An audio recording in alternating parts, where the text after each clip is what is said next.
Hello again. I am Charlie Simons, your host here on Do Not Talk, talking about two things you're never supposed to talk about: politics and religion. And I was recently at the Trump Hotel in Las Vegas. I was there on July 13th in President Trump's hotel when he was shot in Pennsylvania. I've shared that story with you. If you haven't heard the whole thing, why I was there, it was called the Freedom Fest. It was my first time there, and it was at the invitation of my friends at the California Republican Assembly and the National Federation of Republican Assemblies. Thank you, Catherine Lloyd. Thank you, Carl Brickey. Thank you, Alex Johnson, for making that happen. And all the other folks affiliated with that who brought it all together, and that I was able to actually do some interviews from there. I have not posted them yet on my Rumble channel, which is rumble.com/do not talk. And a lot of the people you'll when I'm going to start posting them now this week and next. You'll know them, or at least have heard of them, except for this guy. Unless you watch CNN or Newsmax regularly, you've probably never heard of Naresh Vissa. He was an extraordinary gentleman, young guy. I have no idea who he was. It was a chance meeting, standing in line, started having a conversation with him. And I was like, buddy, I got to get you on my show. He said, yes. It was the longest interview I did there. It was over an hour and a half. Every single second of it was fascinating, at least to me. So if I find it interesting, I hope you will too. And I think you will because of the things we talked about. Now, remember, this was prior to, of course, it was the day before. It was Friday, July 12th, the day before the attempted assassination of my president by that filthy little. So some of the things we talk about are Joe Biden staying in the race and so on. And now we know Biden has dropped out. He's not going to run for a second term. He shouldn't be even holding that office now. Should have never held the office to begin with, frankly. But this guy that I met, we went to the media room, and the sound isn't all that good, and the lighting is terrible, but it was all that was available at the time. And you'll notice during the interview, you'll see a dude, fully uniformed dude, walking around with a dog. The dog that's fully uniformed too, by the way. Got a special vest and all this stuff on a big old German Shepherd, or maybe it was a Belgian Shepherd. You'll see it in the background. And I'll just tell you a little insider trading information because I didn't reference it or talk about it while I was on the air with this guy, Naresh Vissa. I didn't talk about the fact that they were taking bomb sniffing dogs throughout that media room while I was on the air. A little disconcerting. Didn't know what was going on at the time. I found out afterwards, though, Robert Kennedy Jr. was about to be in that same room and do an interview with somebody who's a far bigger name than me. It was surreal. It was such an odd thing. But it didn't stop the conversation with this very, very interesting man.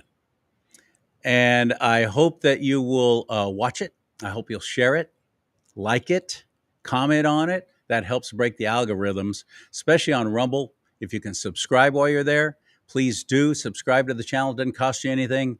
And if you can always like any of these shows, comment on them, share them, that helps it get monetized and get a little more attention. And this is my job now.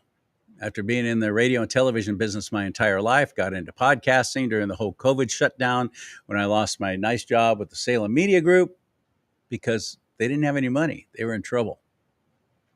When they shut down all the businesses in California, Governor Hairdo shut down all the businesses in California. They're a commercially licensed company, unlike K-Love, which was playing the same music, contemporary Christian music. But K-Love's nonprofit. Salem Media Group, for profit. They have a different kind of licensing through the Federal Communications Commission. They have to sell advertising to stay on, just keep the doors open, keep the lights on, keep the transmitter running. They have to sell advertising. No businesses could stay open, so they're not going to advertise. Suddenly, Salem Media Group found themselves in a ton of trouble. And almost 300 of us got fired on the same day.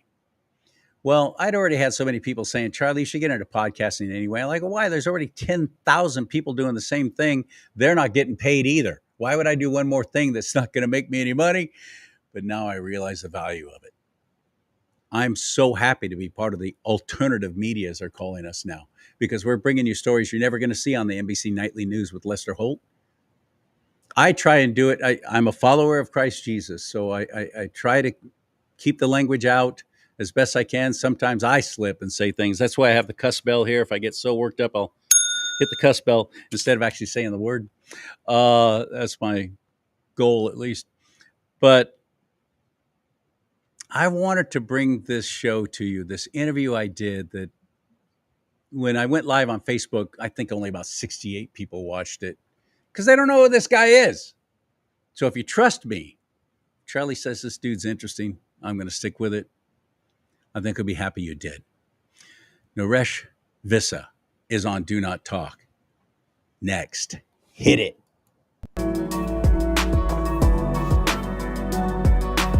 That's totally the wrong thing.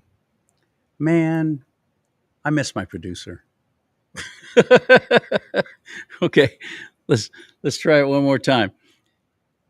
Hit it. Yep, here he comes. Riding his trusted steed through the Sierra foothills as he brings you the news. Oh yeah, oh yeah. He calls himself Charlie. What you doing, Charlie? Sorry, Charlie. Hi, Charlie. There you are. Look how cute you are. Yeah. Hey, Charlie. What's with the dark glasses? And now, here he is, a man of God, living in a world of Disney. Ow, Charlie! Charlie Simons. Charlie bit me.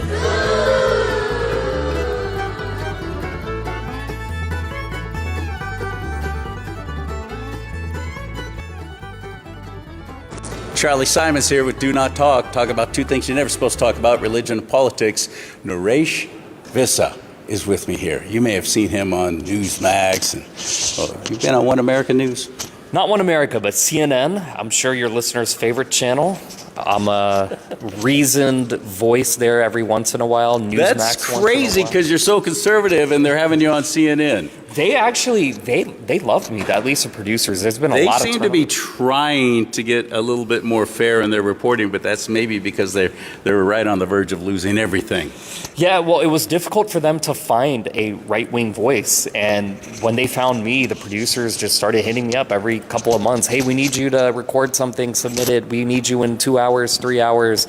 So they're actually nicer than you would think. I think a lot of it is just incompetence there at CNN. And there have been... Oh, it starts at the top. Well, it absolutely starts at the top. But with that being said, they've been good to me. They've been nice to me. And they haven't edited too much out of what I say. One of the problems with recorded television is... they don't go live with you. They don't go live with me. They don't go live. So a lot of the good stuff gets taken out, but that's okay. Mm-hmm. So what's your story? How did you get on their radar? I got on their radar because in 2020, Bloomberg, it's to keep a long story very short, in 2016, Politico contacted me because somebody tipped them off because of what I was posting on social media that I was not voting in the election. So Politico contacted me. They did a story on undecided voters or people who thought they weren't voting in the election. So they did a story. You're in Florida. Let me tell you, if you don't vote in California, you do vote. You just don't know it. Yeah, well, Florida hopefully will become like that too, because Florida is becoming a deep red state. But with that being said, Politico did this story in 2016. It published, and then... No, I didn't mean that as a good thing. I know you don't mean it as a good thing. Yeah. But anyway, how I got on to Bloomberg 3 years or 4 years later in 2020, a reporter saw that story because they were doing a story on undecided voters, and they contacted me and they said, hey, we want to see who you're voting for in 2020. So I told them who I was thinking of voting for, who was President Trump.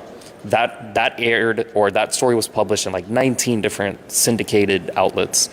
Then Bloomberg got wind of it and did a piece on specific section on Trump voters. So they came to my house, interviewed me, did a story, all sorts of things. Wow. Bloomberg published it. Wow. Once that Bloomberg piece was very popular, once that hit the newsstands, then I had Newsmax calling me, and I started going on Newsmax every once in a while. Then a producer at CNN contacted their friend at Newsmax, who's a producer, and said, hey, we need a right-wing, pro-Trump voice. Who's not white? Who, probably. Seriously, I've been in the media my whole life. That's exactly the goal. Probably. They didn't tell me that, but with that being said, CNN, I just got a call one day from a CNN producer saying, hey, we got your number from a Newsmax, someone you know at Newsmax, and we need you tonight. Tonight. And I've got two very young kids. I had to pick up my kid at daycare and all, so I had to quickly call my wife, tell her, hey, you pick up the kid at daycare, and I need to do this. So I ended up doing it, and that segment, it was about transgender rights, transgenderism with children, sexuality with children, what can be taught, what couldn't be taught. That's what the topic was, the important issues that we wake up every morning thinking about. So we talked about that, and that panel ended up being the most watched panel on replay on their website for that specific panel. So then they, every few months would just say, hey, we want your thoughts on this, on Trump, Colorado being removed from the ballot. We want your thoughts on, Trump legal fees and how much he's paying. So it just all kind of snowballed, and I've done a lot of political media since, a lot of podcasts, ton of podcasts. What I've been interested in knowing, all these people that they have on as guests, do they get paid for that? No. So that's actually the most common question I get in real life when, I run into my friends and they're like, did you get paid for that? Yeah. So you can work your way up to get paid as a contributor. Like a Mike Pompeo or something like that? You think they get paid?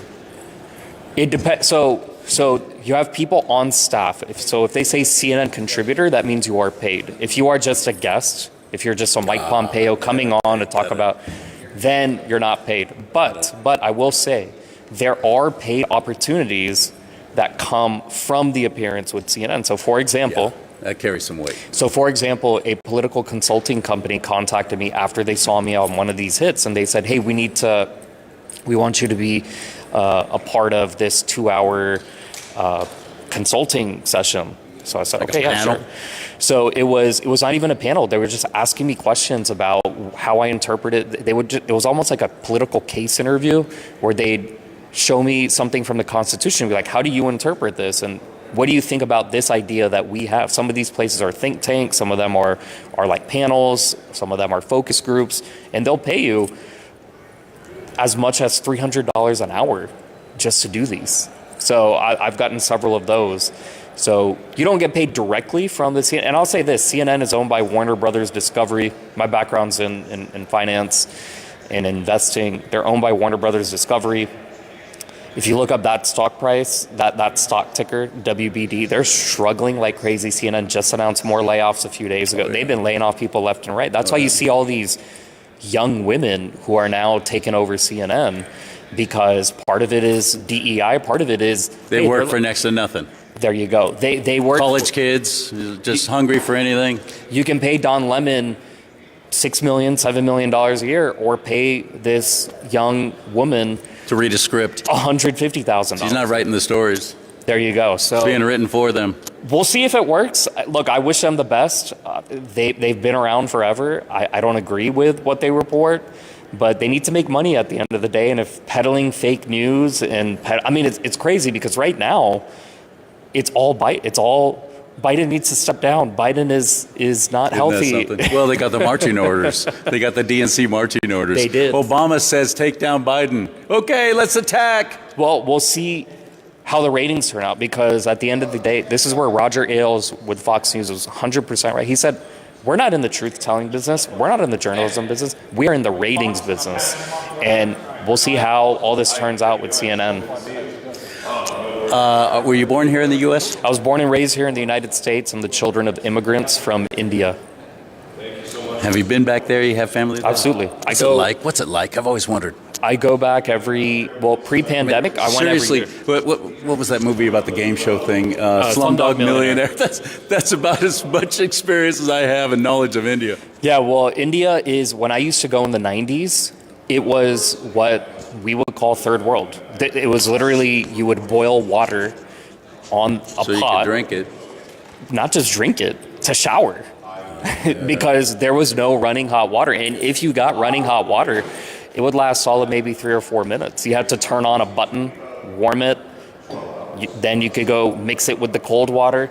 And we're so freaking spoiled here, aren't we? With a bucket of water. Aren't we so spoiled here? Yeah, there was no like shower just coming down, high water pressure. Right. So as a kid, I hated it. I hated going there. The toilets are third world on the floor. You squat down. Much healthier for you. In fact, I got myself a squatta potty because my doctor said, hey, this is way healthier for your GI and your stomach and all this stuff. And I said, this reminds me of when I was 5 years old, 6 years old. India got it right from the beginning. They do. And that's why people tend to eat better there, healthier there.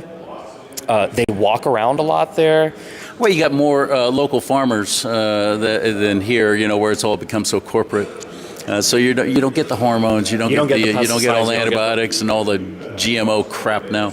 Exactly, and that's something we're going to have RFK talking about later today. He's absolutely right about that stuff. Part of the reason why these other countries, they live longer is because, another thing in India, they sleep on the floor. Even the babies, like here, if you put a baby to sleep on a bed, that you're violating all sorts of, you're a bad parent. Babies can't sleep on the bed. They don't have cribs, or at least when I was going in the 90s, a crib was like, what? Why would you put a baby all by themselves in a crib, And people sleep on the floor. The times I would sleep on the floor would be when I would go to India, and they would have 8 people sleeping in a room. They have big families, small flats, and sleeping on the floor is actually way better for your back.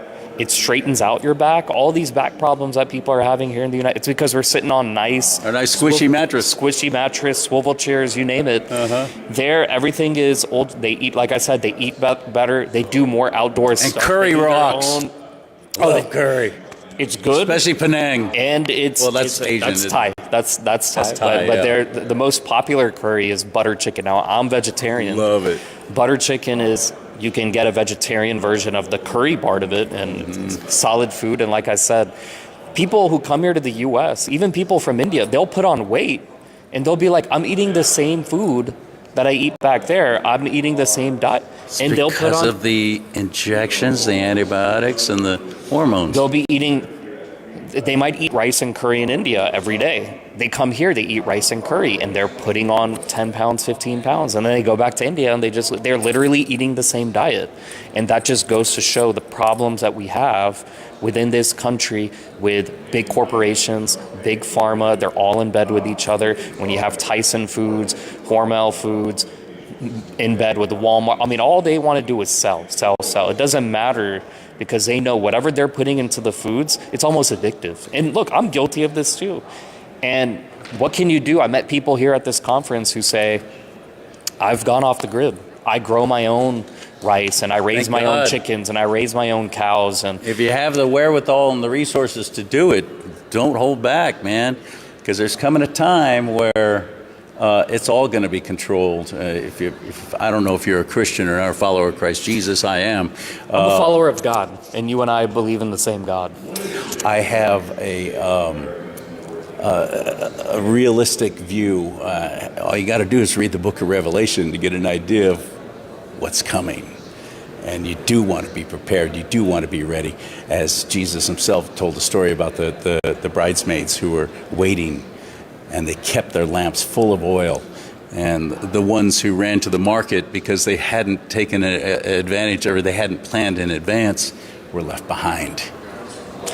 Yeah, well, it's really sad because I think RFK has an excellent platform this time around. He's been a career leftist, and it seems like he's changed his platform. Look, people change. I think it's weird for someone to be the same their entire lives.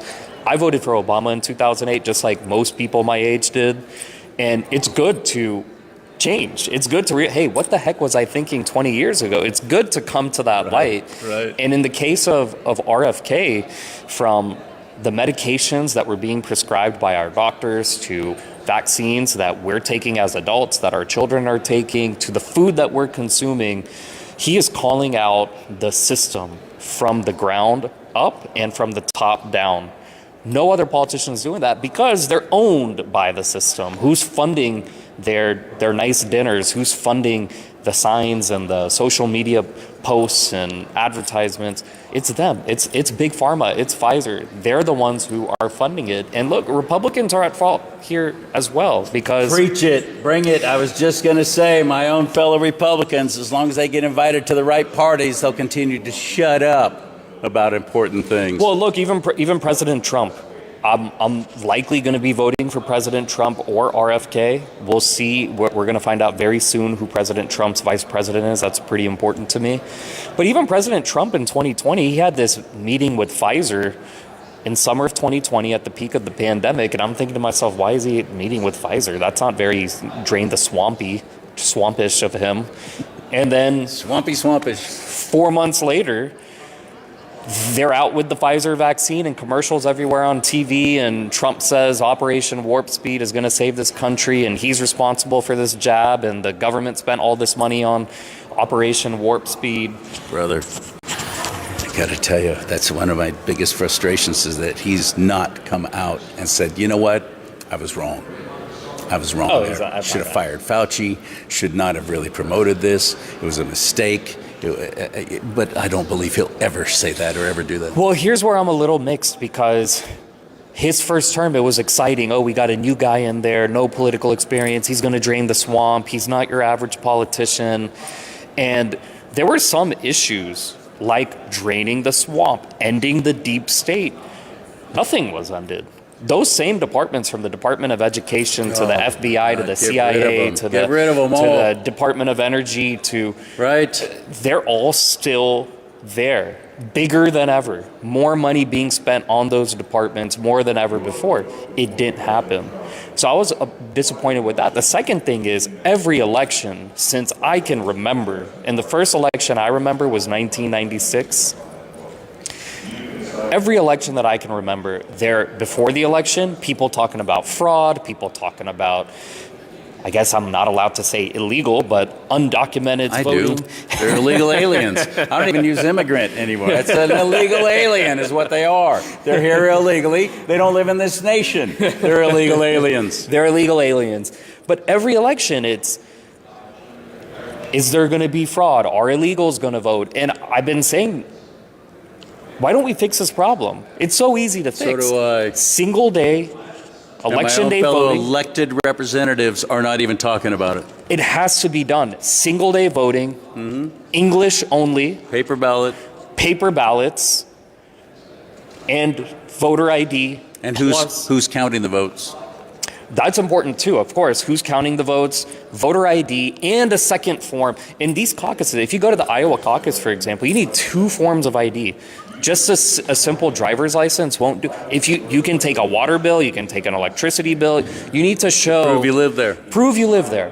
Prove that you live in the state that you're voting. Prove that you live in the district that you're voting in Congress. It's not just president. It's every election from top to bottom. And I really, that's like one of the top things. My 2 biggest issues are draining the swamp, because as a business guy, my background is an investor. I'm an investor. I'm a real estate investor, stock investor, business guy through and through. But draining the swamp, whether it's at a small business or it's in big government, is good for the business. Yes, people lose their jobs. In fact, part of the reason why I'm here is because one of my clients, we completed a round of layoffs, and the company within 3 months saw gross revenue, not just net profit, gross revenue go up, net profit go up, because the people who got laid off were people who were hurting the company. They weren't helping the company. And this is across every bureaucracy across the world. It's not just a small business or Pfizer.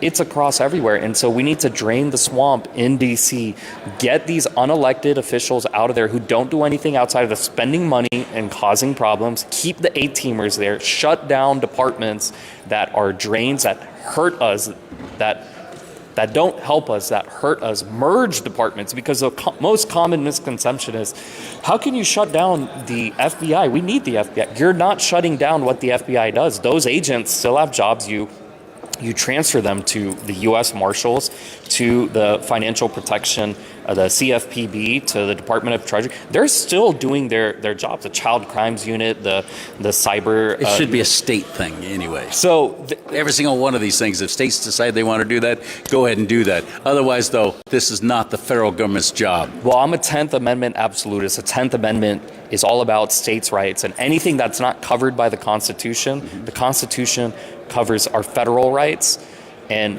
it talks about what the federal government can do and can't do. Anything that's not covered should go to the state. So if you shut down the Department of Education, well, guess what? All 50 states have state Department of Educations. Yeah. Plus, every county has a county board or a county. Right. And then, so you already have these school boards. There you go. Everything's in place. Everything is in place. So when people say, how can you shut down the Department of Education? Our kids can't go to school. That's not true, because our property tax pays for our schools. Our sales tax pays for other parts affiliated with the schools.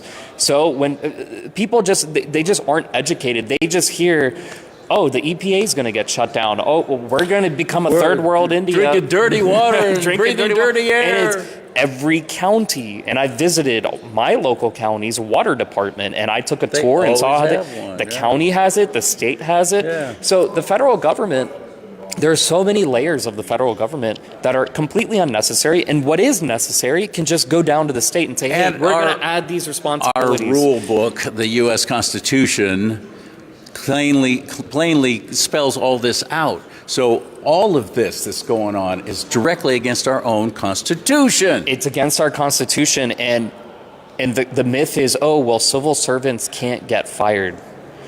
That's partly true. Unfortunately, what kind of a law is that?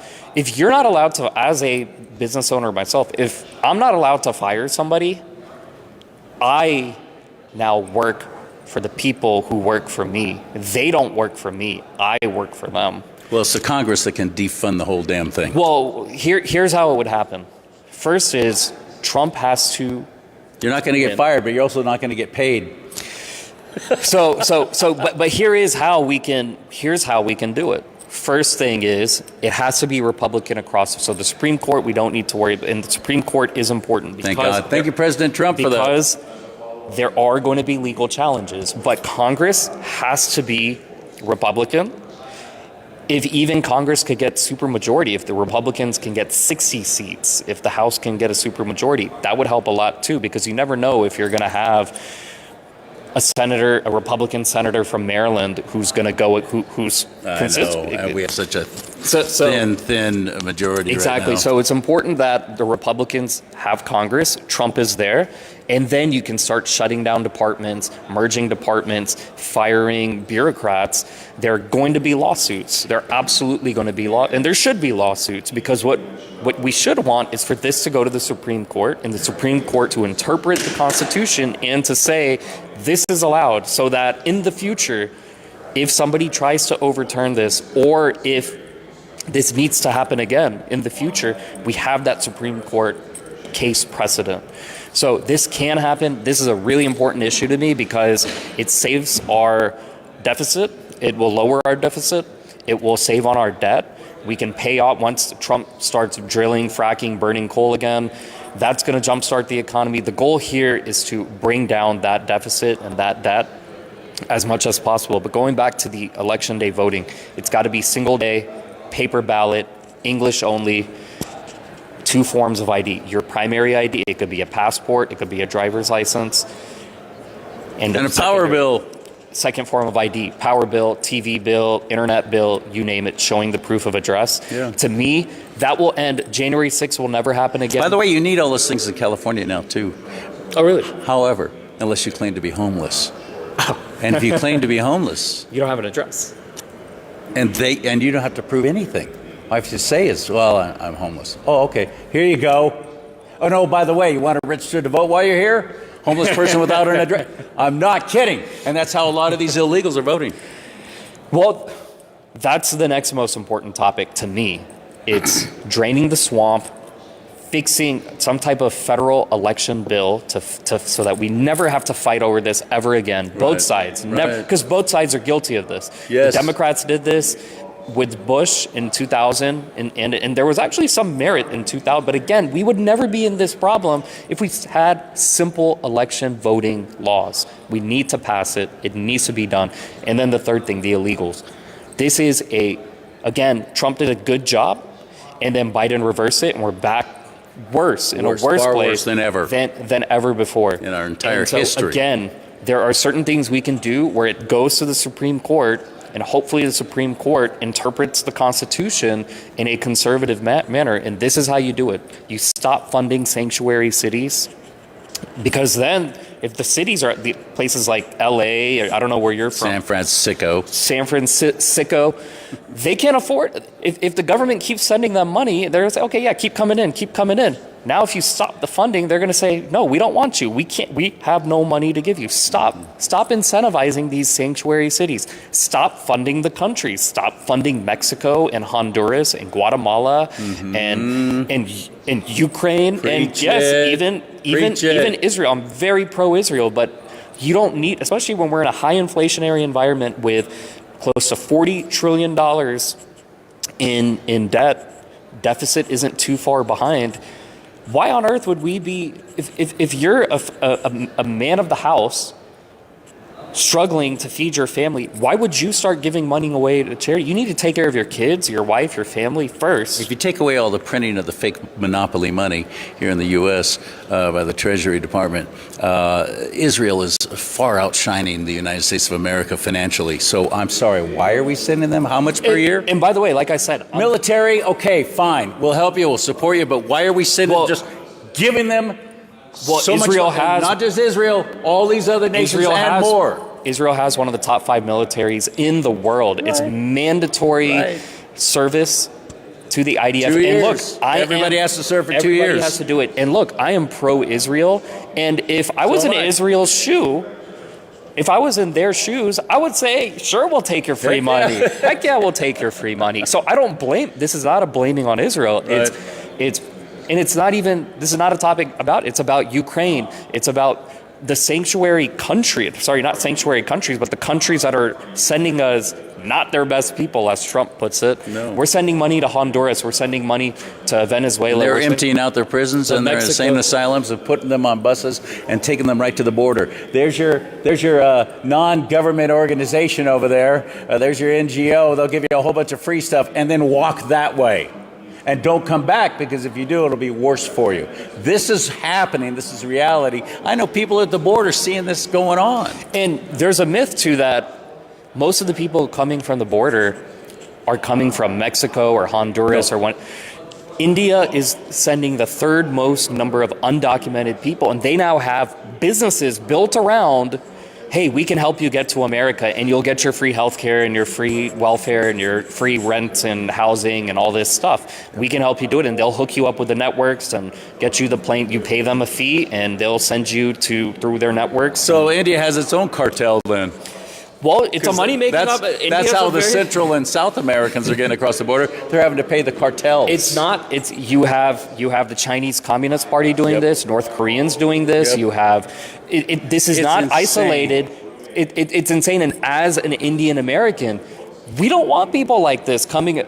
We want people like my mom and my dad who came here the right way, legally. Yeah. My dad came here on a student visa to pursue an education, and he decided to stay here, which I think is another thing. If other countries are sending their best people, we should want to keep their best people. We shouldn't want them going back to communist China and developing artificial intelligence.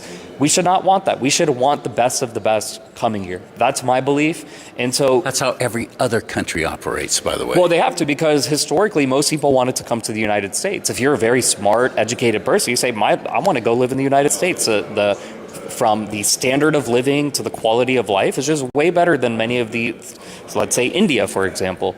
So again, when it comes to number one, stop funding sanctuary cities, stop funding these countries, because they're not sending us their best people. Number three is put local police, put the U.S. military at the border, because yes, these people have figured out they can't let just the states handle it. Well, build your yes. wall, finish the wall, have some border patrol, but let the states handle their borders. So here's another myth. People say the wall doesn't work. That's like saying. The funniest thing to me was when the Pope basically said that too, that we were being racist because we were building this wall. What do you think is around the Vatican? A huge wall. but here's a myth. Hypocrite. Well, here's a myth. That's like saying, hey, exercise doesn't work. You're still going to die. There is some truth, but there's also more truth that, hey, exercise can actually help improve your health. The wall, it's not 100% solution for this immigration problem, but it is a 90% solution. It absolutely is. It's not there are still 10% of the people who have figured out how to build underground tunnels or come through our northern. No one's talking about the northern border. No, they're not. The northern border has no wall, and there are people just walking through. Right. Walls help. Build a wall along the northern border. Complete the wall along the southern border. Put our military, because of these underground tunnels, because of other ways to avert the wall, put the military there temporarily until we figure out this situation. Put local police there. How about we put some guns in the military, or some bullets in the military service members' guns, by the way? Absolutely. You know, there's not now. I know there's not. The National Guard that's down there now that they keep bragging about, they don't even have any bullets in their guns. They're not allowed to have any. This is crazy. The people who are supposed what a huge to protect waste. us. Forget about us. It's all people say posturing. take the guns, take the ammo away from us. The people who are there to protect us, they need that. Yeah, we how want about them it? to have that. How Even the about that? the biggest leftists out there will say, yes, I want my bodyguard. George Clooney wants his bodyguard to have guns and ammo. Mm-hmm. Yes, we need the people at the border to have guns and ammo. So, like I said, I've brought up some solutions, but then the next most important solution, which no one is talking about, is the 14th Amendment talks about birthright citizenship. And there is a stipulation, again, that should be taken up to the Supreme Court. There's a stipulation that says jurisdiction thereof. Jurisdiction thereof. What that means under birthright citizenship is these people who are coming in illegally, their jurisdiction is not the United States. Their loyalty was from whatever they country turned it into a anchor baby. Well, thing. here's the thing. So if you're an anchor baby, just make it over the border just in time to squirt out a your kid. parents are here illegally. Your parents are here illegally. Right. Their jurisdiction thereof is not the United States. Therefore, the baby being born here is born here illegally. The jurisdiction should be, and again, let the Supreme Court deal with this, but I'll give you an example. Because someone's going to come at me and say, oh, you're taking away birthright citizenship. This jurisdiction thereof there's an expansion of it, and it includes, for example, ambassadors' children. If you're an ambassador from India, and I knew a kid growing up in Houston, Texas, who we would do like summer camps and religious camps and stuff. And he was born in the United States, but he said, I'm not a U.S. citizen because my dad's the ambassador from India to Texas or Houston or wherever it was. Therefore, the jurisdiction that we are a part of is India. Our loyalty is to India. It's not to even though I was born and raised here, I'm an Indian citizen and I have to apply for U.S. citizenship. So there was no birthright citizenship, even though this person was born in a U.S. hospital. This is really, it doesn't matter whether you're a Mexican ambassador, any ambassador. Interesting. And I didn't realize that. Yes, and we can take out the 14th Amendment and you can see that one clause that says jurisdiction whereof. And this is where I say it gets hazy, and this is why they should pass a law saying top court in the land. We end the birthright citizenship. It's going to be challenged. Take it up to the Supreme Court and let the constitutional scholars duke it out and figure it out. And maybe I'm wrong, but this is something that should be challenged, and we should get the answer to it. I'm sure you've had a whole bunch of people ask you if you're ever going to run for office. I have had people ask me, and look, this is just my personal opinion. I mean, Vivek Ramaswamy. You guy's a stud. And that's what I was getting at. Vivek, rather. The amount of money in politics rules politics. Vivek self-funded. Trump initially self-funded. Vivek, if he became the nominee, or when he does eventually become the nominee, he's going to have to get donors because it's expensive. We're talking, they're expecting $2 billion per candidate being spent on this election. Billion per candidate being spent on this election. Dang. So not even Trump can afford that. You know who gets wealthy from all of that? Media. and so my just general personal philosophy, I like being a commentator. I feel like I'm good at it. I know the issues. I'm good at debating. I know I can go up against the leftists about these topics. I know my facts. I read a lot. I'm a consumer of primary sources, primary documentation. The Constitution is one of my favorite books. I'm not at Ted Cruz's level. Ted Cruz is an excellent constitutionalist. He really is, isn't he? He's really, really good, and that's why it turns a lot of people off, because he just loses a lot of people. But with that being said, I feel like the type of voter I am, you need to have money, because I go for the self-funding guy, whether it's Michael Bloomberg on the Democrat side or Trump on the Republican side. Steve Forbes, who's here. Steve Forbes, who's here, is going to be speaking later. I'm very pro-business, people who can start their own business, make a lot of money off of it. That's excellent experience that you can bring to the political side, for sure. I'm not there. I'll say here, I am worth the 7 figures, but in politics, you need to be worth at least, I would say, 10 figures. Dang. I'm out. I really appreciate you so much, and I'm so glad that I met you. You're an extraordinary gentleman. Appreciate it. As a follower of Christ Jesus, I got to say something, though. Please don't take this wrong. But I just, because you said that we serve the same God.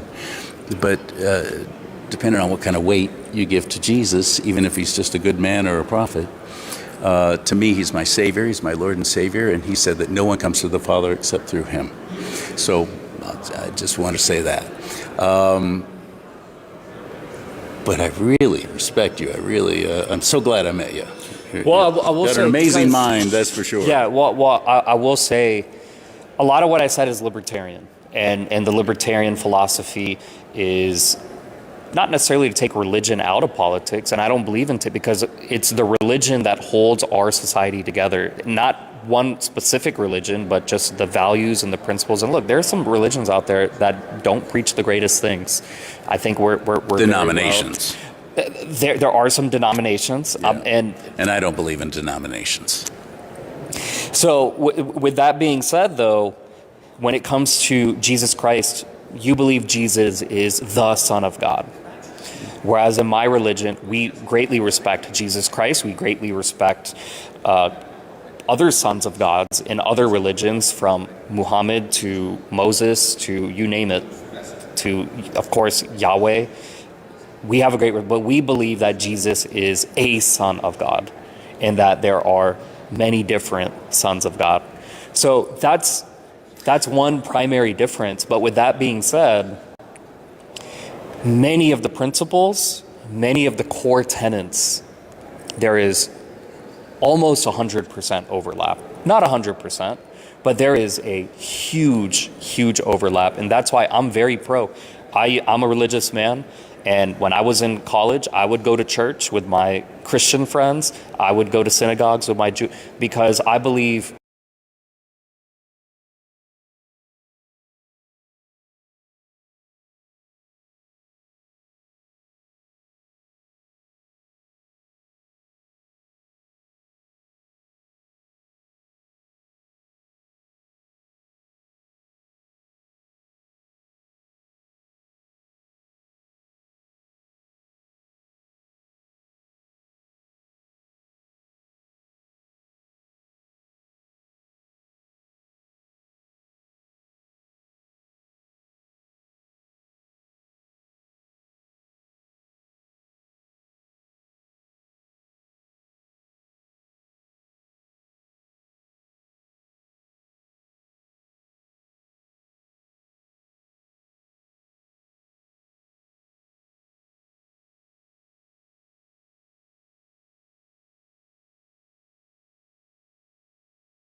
Something, though, please don't take this wrong. But I just, because you said that we serve the same God.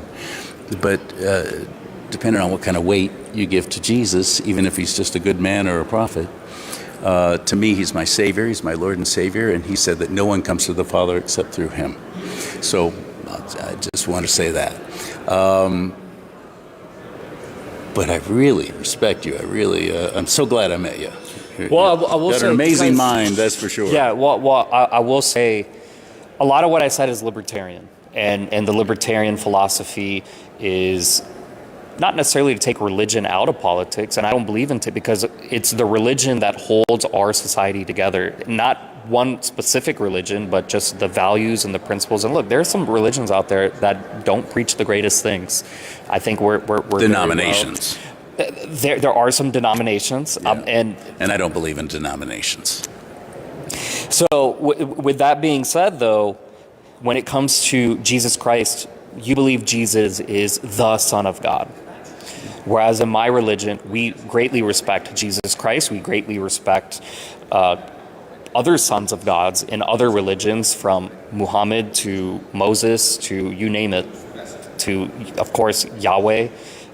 We have a great, but we believe that Jesus is a son of God and that there are many different sons of God. So that's one primary difference. But with that being said, many of the principles, many of the core tenets, there is almost 100% overlap. Not 100%, but there is a huge, huge overlap. And that's why I'm very pro. I'm a religious man. And when I was in college, I would go to church with my Christian friends. I would go to synagogues with my Jew, because I believe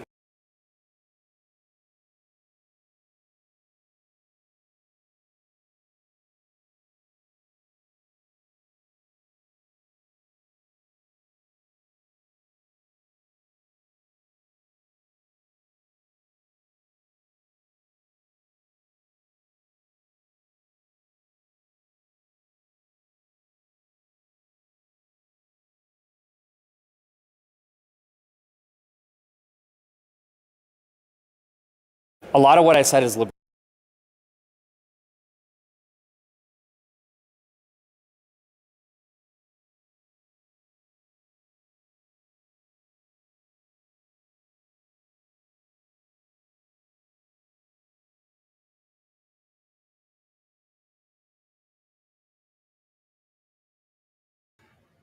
That's really disappointing.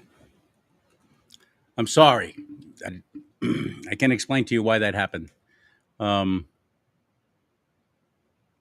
Up to that point, though, quite fascinating. I wish I knew why that froze up like that. I can't get it to do anything else or go beyond that point. That's really a shame, man. Because it was an excellent interview. I was very happy to have met him. But we did have a good discussion about religion and about politics, and it continued on. I mean, that was only about 40 something minutes in. It was it was an hour and a half. It was over an hour and a half. Man, apologies. I don't know why, but I hope you got something out of that. Thank you very much for joining me here on Do Not Talk, where we encourage you to take care of yourself, support your fellow Americans, support American-made products. I know where you can get over 400 products at one place. It's an online store. Um, they're not anti-chemicals at all. It's all naturally derived products. Everything from hair care, skin care, toothpaste. Best toothpaste I've ever found. Went to see a dentist recently, and she goes for a cleaning, and she said, "Wow, you've really got nice teeth. They're so clean. There's hardly any tartar on them." And it had been like a year and a half since I'd been to the dentist. And she goes, "What do you do?" And I said, "It's this toothpaste. I'm telling you, it's this toothpaste. Get my vitamins from there, even deodorant. I take creatine every day now. It has been a huge, huge blessing. And it tastes really good and no sugar in it. And it's creatine, post active. They also have a pre-active, and my muscle tone is fantastic. I've been losing weight. I have more energy, and it's all that. That's all I'm doing that's different. I'm not hitting the gym. I'm not doing anything that what I did before. I spent a lot of time in the studio and doing this kind of stuff and editing, and it just hours and hours and hours. I don't work out like I used to, but yet I have muscle tone. I have shoulders. I have pecs. This has been fantastic, and it's all because of this. Seriously. So please check it out. Do me a favor, do yourself a favor. Go to freedomswitchusa.com/Lee. That's freedomswitchusa.com//LEE. And watch that little video from my friend Ron Lyons explaining how everything works. It's kind of like Amazon meets Costco. What do you got to lose? freedomswitchusa.com/Lee. Any kind of cleaning products for your house, no chemicals, nothing bad in it. And food, a lot of food, including grass-fed beef from Riverbend Ranch in Idaho. So it's freedomswitchusa.com/Lee. May God bless you and keep you. May God bless America. But most importantly, America bless God.